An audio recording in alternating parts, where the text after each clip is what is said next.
नमस्कार दोस्तों और स्वागत है आपका एक बार फिर से आपके अपने art channel on art gallery में। और आज की जो वीडियो है इसमें मैं आपको बताने वाला हूं एक ऐसे पेंटिंग के बारे में जो one of the most controversial and one of the most expensive painting of our history है।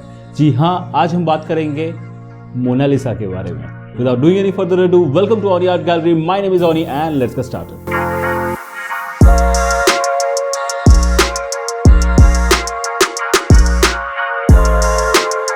दोस्तों, आज की जो पेंटिंग है या फिर आज का जो डिस्कशन है या फिर आज की जो स्टोरी है, तो हम उसमें बात करने वाले हैं दुनिया की वन ऑफ द मोस्ट सबसे एक्सपेंसिव पेंटिंग के बारे में, Mona Lisa. So this is going to be our story time. तो आज जिस पेंटिंग के बारे में बात करने वाले हैं दोस्तों, मोनालिसा, सबसे पहले मैं आपको उसकी एक पिक्चर दिखा देता हूं और इसके बाद हम पार्ट बाय पार्ट इसको समझने की कोशिश करते हैं कि why this painting is one of the most expensive painting.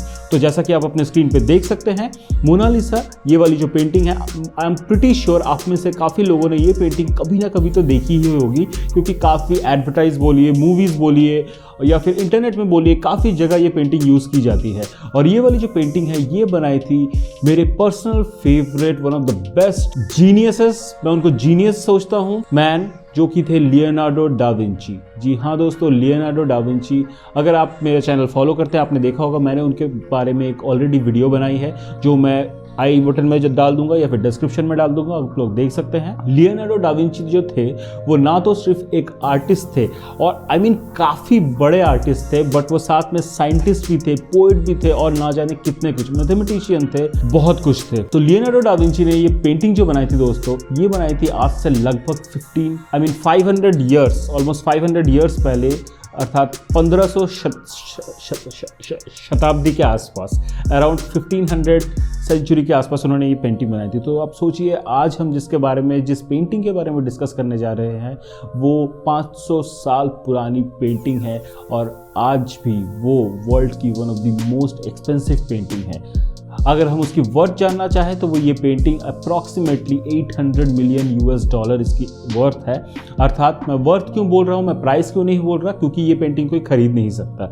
ये जो फ्रांस की गवर्नमेंट है उन्होंने अपने म्यूजियम, जो लूव म्यूजियम है पेरिस में, वहाँ पे रखा है। और ये जो लूव म्यूजियम की बात कर रहा हूँ, पेरिस, मतलब मैं आईफल टावर बता रहा था तो ऐसे हाथ कर दिया, बट जैसे कि आप लोगों को पता है कि आईफल टावर पेरिस में है, तो पेरिस में ही लूव म्यूजियम भी है और वर्ल्ड के कुछ बहुत बड़े बड़े आर्टिस्ट के पेंटिंग वहाँ पे रखे गए हैं। तो हर एक आर्टिस्ट का सपना होता है कि ज़िंदगी में एक बार तो वो लूव में ये पेंटिंग देखने ज़रूर जाए। तो ये जो पेंटिंग है दोस्तों, ये लियोनार्डो डा विंची ने अप्रॉक्सीमेटली 1500 शताब्दी में बनाई थी। और ये पेंटिंग बनाने के लिए जो दो बहुत इंपॉर्टेंट चीज़ें इस पेंटिंग से सीख सकता है, मैं दोनों पॉइंट पे आता हूँ। एक और अगर मैं बात करूँ जो मेरे दिमाग में आता है, ये पेंटिंग कंट्रोवर्शियल भी है क्योंकि ये काफ़ी बार चोरी हुई है। जी हाँ, ये पेंटिंग की वैल्यू इतनी ज़्यादा है कि इसको काफ़ी बार चोरी किया गया है, बट अप्रॉक्सीमेटली 1790 अर्थात 1800 साल 1790 के आसपास से ये फ्रांस के गवर्नमेंट ने लूव म्यूजियम में बहुत ही सिक्योरिटी के साथ इस पेंटिंग को रखा हुआ है। ये जो पेंटिंग है दोस्तों, इससे दो जो चीज़ें सीखनी है। सबसे पहले मैं पहली चीज़ आपको बताता हूँ कि इसमें इस पेंटिंग को बनाने के लिए एक स्पेशल टेक्निक यूज़ की गई है, जो रेनेसा के बारे में एक छोटी सी बात बताता हूँ। ये जो 1500 शताब्दी की मैं बात कर रहा हूँ, उस टाइम पे काफ़ी सारे जो पेंटर्स थे, जो सारे के सारे पेंटर्स थे बेसिकली, जो बड़े बड़े पेंटर्स थे, जो महारथी थे, जो काफ़ी अमीर थे, उन लोगों की जो पेंटिंग थी वो नॉर्मली आउटलाइन बनाते और उसके बाद उसमें ऑयल पेंटिंग कलर करते थे। ये वाली जो पेंटिंग है, इसमें लियोनार्डो डा विंची ने एक स्पेशल टेक्निक का यूज किया और उस टेक्निक को कहा जाता है स्फुमेडो। राइट, स्फुमेडो वो लिखा जाता है, मैं आपको स्पेलिंग यहीं पे डाल दूंगा। ये वाली जो टेक्निक है उस टाइम के आर्टिस्ट यूज नहीं करते थे। और इसमें क्या करते हैं मैं आपको बताता हूँ। जैसा कि आप लोगों को पता है, मेरा इस चैनल बनाने का मेन मकसद यही है कि मैं आप लोगों को साइंस और आर्ट्स एक साथ बताता रहूं ताकि आप इस चैनल से कुछ सीख सके। तो ये जो स्फुमेडो टेक्निक है जो 1500 शताब्दी के आसपास उन्होंने यूज़ किया, तो ये जो फॉर एग्जांपल अगर ये कैनवस है, इस कैनवस पे उन्होंने लेयर्स बनाए। और ये जो आप अगर ये मोनालिसा की पेंटिंग देखेंगे और उसके पीछे एक बैकग्राउंड भी है, राइट, कहीं पे उन्होंने कोई आउटलाइन नहीं ली मोनालिसा की, राइट। ये वाली पूरी की पूरी जो पेंटिंग है, उन्होंने क्या किया, पहले एक लेयर बनाया, उसके ऊपर एक और लेयर बनाया और 3 साल तक उन्होंने लेयर बनाया। जी हाँ, 3 साल तक इस पेंटिंग के लिए। और 3 साल के बाद भी जब ये पेंटिंग, फॉर एग्जांपल उन्होंने स्टार्ट किया था 1503 के अप्रॉक्सीमेटली करीब। मैं अप्रॉक्सीमेटली इसलिए बोल रहा हूँ क्योंकि ये इतनी पुरानी पेंटिंग है, अभी के टाइम पे भी इसका कोई श्योरिटी नहीं है। बस पेंटिंग को स्टडी करके और उसमें साइंटिफिक स्टडी करके बताया जाता है कि ये 1503 में स्टार्ट किया गया था और अप्रॉक्सीमेटली 1506 में उन्होंने पेंटिंग स्टॉप कर दी थी। बट ये स्टिल लियोनार्डो डा विंची की अनफिनिश्ड पेंटिंग है, क्योंकि लियोनार्डो डा विंची बहुत ही जीनियस थे, उन्होंने बहुत सारी पेंटिंग बनाई। ये स्टिल उनके हिसाब से उस टाइम में वो और इस पे काम करना चाहते थे, बट उन्होंने जितना इस पे काम किया लोग उसी से दंग रह गए। जी हाँ, तो ये जो स्फुमेटो टेक्निक थी, ये 3 साल तक लेयर बाय लेयर वो ये पेंटिंग पे काम करते रहे। और आप सोच के देखिए कितना ज़्यादा पेशेंस लगा उनको ये पेंटिंग बनाने के लिए। और जैसा कि आप जानते हैं पेशेंस की वैल्यू अलग होती है, उसी की वजह से ये वाली पेंटिंग आज भी वर्ल्ड में one of the most expensive painting और लोग उसको देखने के लिए जाते हैं। दूसरी चीज़ जो मैं आपको बताना चाहता हूँ और मैं कोशिश करूँगा कि मैं जल्दी आपको बताऊँ, ये एक्सप्लेन करना थोड़ा डिफिकल्ट है but I will try my best आप लोगों को एक्सप्लेन करूँ। आप अपने घर में किसी भी एक पिक्चर को देख लीजिए, राइट, कोई भी एक पिक्चर दीवार पे अगर टंगी है देख लीजिए, या फिर अपनी एक सेल्फी उठा लीजिए और उस सेल्फी जो कैमरा है आपका, जो फ़ोन है आपका, उसको कहीं पे भी रख दीजिए। और मैं आप लोगों से रिक्वेस्ट करूंगा कि आप बिल्कुल कैमरे के सेंटर पे देखना, ठीक है। अब अगर आप अपने रूम में इधर उधर घूमते हैं कहीं पे भी, या फिर आपकी दीवार में, लेट्स से आपकी दीवार में एक पिक्चर लगी हुई है, किसी भगवान की पिक्चर है, एनीथिंग, तो अगर आपको पिक्चर आपके दीवार पे लगी है, आप रूम में जहाँ पे भी जाएंगे तो आपको लगेगा कि वो पिक्चर आपकी तरफ देख रही है या फिर नहीं देख रही। अब नहीं देख रही है, वो पिक्चर आपकी तरफ देख रही है या नहीं देख रही है, कैसे डिसाइड होता है मैं बताता हूँ। फॉर एग्जाम्पल, अगर एक पिक्चर होती है जिसमें हम ऐसे साइड से बैठे हैं और इस डायरेक्शन में देखना है, राइट, यहाँ से पिक्चर उठाई गई और मैं ऐसे देख रहा हूँ, तो ये ऐसी अगर कोई पिक्चर होती है तो अगर आप रूम के कहीं पे भी जाएंगे तो ऐसा कभी नहीं लगेगा ये पिक्चर ऐसे देख रही है, राइट, या फिर दूसरी तरफ देख रही है।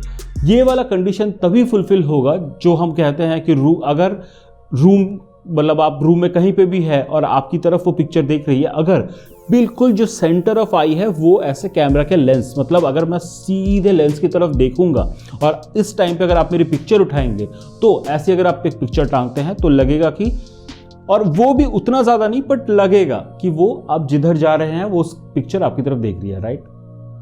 ट्राई करके देखिए, आपको ज़रूर लगेगा। अब इंटरेस्टिंग बात बताता हूँ, मैं मोनालिसा की पिक्चर भी डालूंगा।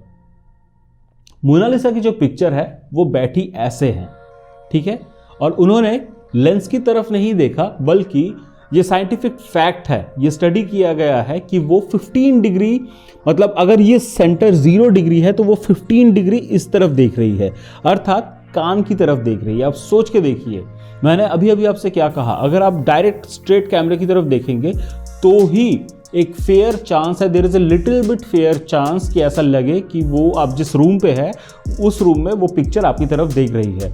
बट ये जो पिक्चर है ये उन्होंने जो बनाया है लियोनार्डो डा विंची ने, ये 15 डिग्री डायरेक्ट कैमरा की तरफ नहीं देख रही, 15 डिग्री उसके पास देख रही है, मतलब ऐसे कान की तरफ। अगर आप उस पिक्चर के सामने जाके खड़े हो जाएंगे बिल्कुल सामने, तब आपको समझ में आएगा वो आपके कान की तरफ देख रही है। अब बात यह है कि वो अगर 0 डिग्री पे नहीं बनाया और उन्होंने ऐसे थोड़ा सा साइड से बनाया, अगर ऐसे भी बनाया, तो ऐसी कोई भी पिक्चर आप उठा लो और रूम के किसी साइड में चले जाओ तो वो हमेशा इसी तरफ देखेगी, कभी ऐसा नहीं होगा कि वो आपको फॉलो करेगी। यही कहा जाता है मोनालिसा के पिक्चर को कि इट फॉलोज यू। और ये एक आयरनी देखिए, मतलब जीनियस किसको कहता है, ये ज्योमेट्रिकल एक सोच है। सोच के देखिए, साइंस कहता है कि अगर मैं सीधा देखता तो ही, अगर पिक्चर उठाता तो ही लगता कि मैं रूम में जहां पे भी हूं वो पिक्चर आपकी तरफ देख रही है, राइट। बट यहाँ पे वो साइंस से थोड़ा सा अलग है, वो 15 डिग्री इस तरफ है, तो टेक्निकली ये पिक्चर हमको फॉलो नहीं करनी चाहिए थी, अर्थात ये इसी डायरेक्शन में रहनी चाहिए थी। बट फिर भी ये पिक्चर हमको फॉलो करती है, हम जहाँ पे भी जाते हैं, अर्थात आप रूम के किसी भी कोने में, लूव म्यूजियम में आप किसी भी कोने में चले जाओ और साइड से, क्योंकि काफ़ी लोग ये प्रैक्टिकल करके देखते हैं, वो रूम के साइड में जाते हैं, इधर उधर जाते हैं म्यूजियम के और दूर से मोनालिसा को देखने की कोशिश करता है। हर जगह यही लगता है कि मोनालिसा उसी की तरफ देख रही है। सो this is the beauty of an art, you can understand me, like सोच के देखिए क्या आर्ट है, और ये लोग आज तक उस एक्सप्रेशन को समझने की कोशिश करते हैं। Apart from the fact, Mona Lisa की जो स्माइल है दुनिया के सब लोग कहते हैं कि it is one of the best smiles, it is epitome of smile, मतलब स्माइल होनी चाहिए तो ऐसी होनी चाहिए। आशा करता हूँ कि ये वाली वीडियो आपको इंटरेस्टिंग लगी होगी। मैंने कोशिश की कि जितना कम्पैक्ट बना के मैं आपको उसके बारे में बता सकूँ। आप मेरे एक्साइटमेंट से समझ सकते हैं कि ये पेंटिंग कितना ज़्यादा इंपॉर्टेंट है आप लोगों को समझने के लिए। अगर आप ज़्यादा जानना चाहते हैं तो ज़रूर इंटरनेट पे जाके सर्च कीजिए, because as an artist you should know about Mona Lisa and why it is so famous. I tried my best to let you know, to tell you कि ये क्यों इतनी फेमस है। I hope it helped you a little bit in your journey of art, because art बनाना बस ये नहीं कि हम बनाते रहे बट साथ में हमको स्टडी भी करना है।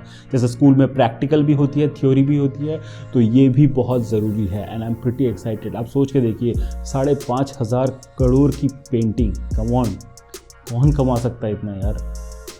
I hope this video helped you in your journey of art and this video has given you this much of value। अगर इतनी वैल्यू मिली हो प्लीज़ सब्सक्राइब करके जाइएगा। If you are new to this channel अपने दोस्तों के साथ share कीजिएगा and I will try to bring much more stories. और अभी इस वीकेंड में लाने वाला हूँ फ्री हैंड पेंटिंग, तो हमारी प्रैक्टिकल क्लास भी आने वाली है। Thank you so much. Enjoy the art, enjoy the journey, get excited about painting and sketches and everything about your pencil. Love and piece.